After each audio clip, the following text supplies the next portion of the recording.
కానీ నేను ఆ టైంలో చిన్నోని కాబట్టి ఇది అయ్యేది 4 గంటలకు కూరగాయలు పోయడానికి వెళ్ళేది మా మమ్మీ.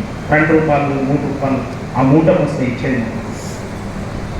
కానీ మమ్మీ ఆమె బాధ పిల్లలకు చెప్పుకోలేకపోయింది. ఏది ఏమైనా సరే నాకు ఉండొచ్చు బాధ, కానీ నా పిల్లలకు బాధ పెట్టకూడదని ఆ ఒక బాధతోటి ఆమె అన్నం తినకుండా కానీ ఆ టైంలో ఆమె కష్టపడి నాకు అన్నం పెట్టింది. అప్పుడు నాకు అనిపించింది, మా మమ్మీ మా గురించి ఇంత కష్టపడుతుందంటే మేము ఏదో ఒక కష్టపడాలనే కసితోటి నేను ఆ రోజు ఏం చేశానంటే, పలక్నామా దగ్గర రైల్వే స్టేషన్ ఉంది, నేను ఉండే దగ్గర ఏంటిదంటే మా హిస్టరీ వాళ్ళది రిక్షా ఉంది. నా ఫస్ట్ టైం నా నైట్ జర్నీ అక్కడికి వెళ్ళి మా ఫ్రెండ్ వాళ్ళకి తెలుసుకున్నది నేను ఏదో నేర్చుకోవాలనే ఉద్దేశానికి ఆ ఇంజన్గోలి నుండి పలక్నామా రైల్వే స్టేషన్కు నేను రిక్షా తీసుకెళ్ళాను. ఆ రిక్షా తీసుకెళ్ళిన తర్వాత రైల్వే స్టేషన్లో దిగిన వాళ్ళు చెప్పారు, మాకు అక్కడ డ్రాప్ చేయమని చెప్పారు. ఫస్ట్ నా లైఫ్లో డబ్బు సంపాదించడానికి ఫస్ట్ నా లైఫ్ 5 రూపాయలు పలక్నామాకి వెళ్ళి ఇంజన్ పోయి మన ఒక ప్యాసింజర్ కూర్చోబెట్టుకొని 5 రూపాయలు నా లైఫ్ నేర్పించి అక్కడ ఆ రోజు నేను అనుకున్నాను, ఈ రోజు నేను 5 రూపాయలు సంపాదించానంటే నేను ఏదో ఒక రోజు కష్టపడి ఒక సపోర్ట్ మా మమ్మీకి ఉంటానని ఆ రోజు నుంచి నేను ప్రయాణం స్టార్ట్ చేశాను. అప్పుడు నేను అనుకున్నా, మా డాడీ రిక్షా నడిపించాడు, నేను ఆ రిక్షా నడిపించిన వ్యక్తి దగ్గర మా డాడీ దీపావళికి తీసుకెళ్ళేది నాకు. అప్పుడు మార్వాడీస్ ఏం చేస్తారంటే, ఒక పెద్ద పండుగ ఎవరైనా కష్టపడే వ్యక్తులకు ఒకే ఒక పండుగ వాళ్ళది దీపావళి. ఆ దీపావళికి మా డాడీ నాకు పరిచయం చేశారు.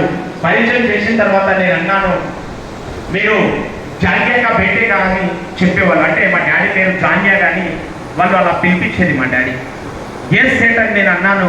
నేను ఆ రోజు అనుకున్నాను, మా డాడీ లేడు కాబట్టి నేను మీ దగ్గర మీ షాప్కి వెళ్ళి నేను కష్టపడడానికి నేను రెడీ ఉన్నా, నాకు రిక్షా వస్తుందని అక్కడికి వెళ్ళి ప్రయాణం స్టార్ట్ చేశాను. మీరు ఎప్పుడైనా బేగం బజార్ వెళ్ళేటప్పుడు నేను పేరుతో సహా చెప్తున్నాను, బందోరాం సత్యనారాయణ కిరాణం షాప్, అక్కడికి వెళ్ళి నా ప్రయాణం స్టార్ట్ అయిన తర్వాత ఆయన యాక్సెప్టెడ్ చేశాడు. చేసిన తర్వాత ఏంటిదంటే, ఆ 13 సంవత్సరాల ఏజ్లో ఒక రిక్షా నడిపేయాలంటే ఈ ఛాతీకి అండీలు ఏదుంటుందో ఈ ఛాతీకి అండీలు అడ్డం పెట్టుకొని నేను రిక్షా పోయానమాట.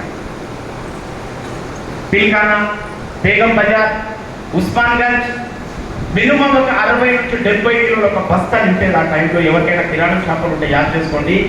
ఆ టైంలో అలా నడిపేందుకే గుంజాలంటే చేతులకు స్టాండర్డ్ బలం లేదు, ఏజీ లేదు, లేనప్పుడు నా ఛాతీ కొట్టి గుంజి ట్రాన్స్పోర్ట్కు నేను ప్రోడక్ట్ పంపించేవాడిని షాప్కి. అలా చేసుకుంటూ 1 లక్ష రూపాయల చిట్టి పెట్టాను. పెట్టిన తర్వాత మా హిస్టరీ దాంట్లో ఏముంటుందంటే, చిన్న వయసులో పెళ్లి చేయాలి. అప్పుడు నేను చదువుకోలే, నాతో పాటు ఉన్న ఇంకో చిన్న సిస్టర్ కూడా చదువుకోలే. కానీ ఆ టైం ఏంటంటే మా ఫ్యామిలీ వాళ్ళందరూ అన్నారు, ఏది ఏమైనా సరే మీ సిస్టర్ పెద్ద మనిషి అయింది కాబట్టి మ్యారేజ్ చేయాలని చెప్పారు. ఆ టైంలో డబ్బులు లేదు, సపోర్ట్ లేదు, ఏదీ లేదు. కానీ ఒకే ఒక కనిపిస్తుంది అంటే 1 లక్ష రూపాయలు చిట్టి నేను పెట్టిందే కనిపిస్తుంది, కానీ వేరే సొల్యూషన్ నాకు ఏది కూడా లేదు.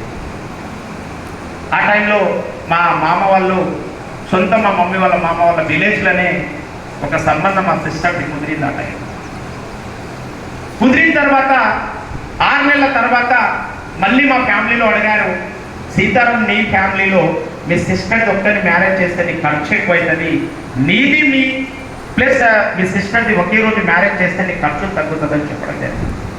ఆ టైంలో నాకు మ్యారేజ్ ఆలోచన కూడా లేదు నాకు. కానీ ఆ మ్యారేజ్ ఆలోచన ఎవరు కన్వర్ట్ చేశారంటే, నాకు డబ్బులు సేవింగ్ చేయడానికి నా ఫ్యామిలీ కన్వర్ట్ చేశాను. అప్పుడు 2006లో 6 నెలల తర్వాత మా మేడం ఈరోజు మీ మధ్య కూర్చున్నాను.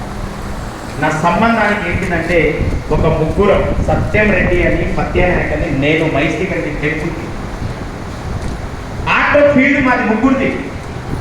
కానీ ముగ్గురు ఒక కోడి కొయ్యడానికి వెళ్ళారు. కానీ అక్కడికి వెళ్ళి ఏం చేశారంటే, మా తండ్రికి ఇలా అమ్మాయి ఉందని చెప్పడం ద్వారా నేనేం చేశానంటే, ఈ ఒక ఫంక్షన్తో పాటు చూసుకొని ఇదే తండ్రికి సంబంధం వచ్చిందన్న రోజు మా మేడం కట్టెలు వస్తుంది 2006.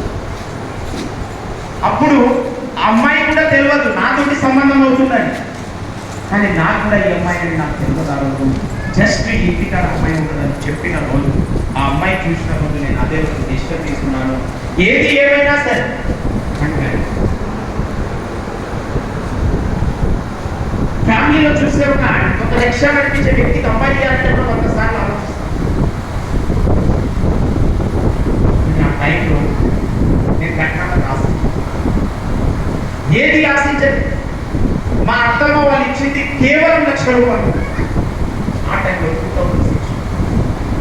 ఆ ₹1,00,000 కానీ అదే ₹1,00,000 ఏది ఇచ్చారో ఇవన్నీ నేను మా సిస్టర్కి ఇచ్చే ₹1,00,000 ఎదుగుతుంది. ఇవన్నీ కలుపుకొని నా మ్యారేజ్, మా సిస్టర్ లగ్గమైన రోజేమో నాది, నా లగ్గమైన రోజు ఇద్దరిని రిసెప్షన్ కేవలం మా ఇంటికి చేసుకున్న తర్వాత ప్రయాణం కొనసాగిస్తుంటే ఆ రోజు అనిపించింది నాకు, ఇది నాతో పాటు నాకు ఒక బైక్ వచ్చింది కాబట్టి నేను ఈ ఫీల్డ్కి వెళ్ళి బయటికి రావాలని 2009లో నేను ప్యాగు ఆటో కొని మా విలేజ్కి వెళ్ళి 20 కిలోమీటర్ డిస్టెన్స్లో నేను ఆటో తోలడం స్టార్ట్ చేశాను. అప్పుడు 20 కిలోమీటర్ డిస్టెన్స్లో ఒక ప్యాసింజర్ కేవలం ₹7 ఛార్జ్ ఇచ్చేవాళ్ళం.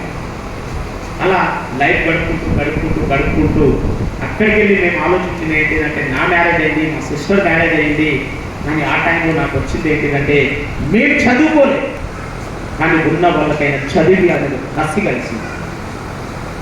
చదువుకోవడానికి ఎంత సపోర్ట్ ఉంటేనే ముందర సపోర్ట్ చేస్తారు, చదువు నీకు యాక్సెప్టెడ్ అవుతారు.